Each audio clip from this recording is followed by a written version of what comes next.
Developing a season is always a very challenging experience. You're not really sure exactly how it's going to end up, but you and the group get together and say, we're going to sail there. And along the way, the winds will change, the ocean will change. When we first started, we didn't really know what a season should be or what it even could be, so we were just trying everything. If there was a story, it was very small. We started to question, like, will this be an emotional story that players can walk away with and remember for a really long time?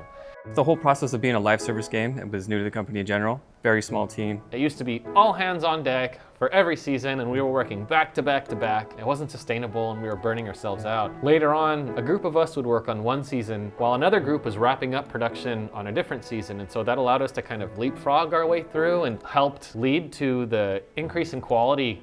When we shipped Sky, there was still a lot that we knew we still wanted to do in order for it to become the version of the game that we wanted. There was assembly, which shipped shared spaces, performance, which shipped shared memories, swimming with Abyss, camera for moments. And so seasons became an opportunity for us to develop those things and bring them to players in an exciting way, and also as an opportunity to develop a great story so that it could feel anchored within the world of Sky.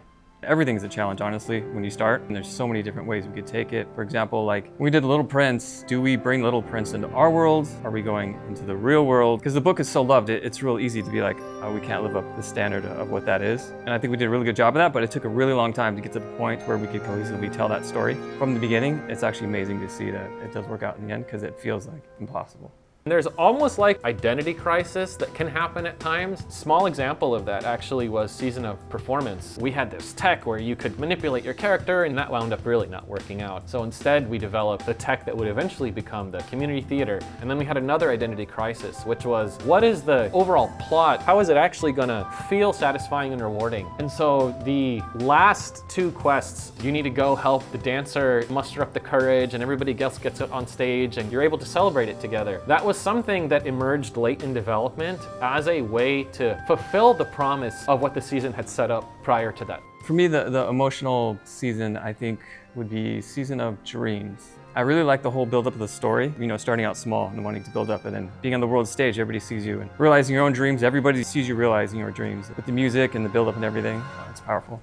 One of the most impactful moments for me, it's very small. In the Season of Aurora, we've done this entire concert experience right before we come back to Queendom, and it's just panning across the Coliseum and there's nobody there. And it's so peaceful and quiet. That little moment reminds me almost of why Sky is so beautiful, and hot off the heels of everything that's just happened in a big group, just to be able to reflect. That's one of the most beautiful moments for me.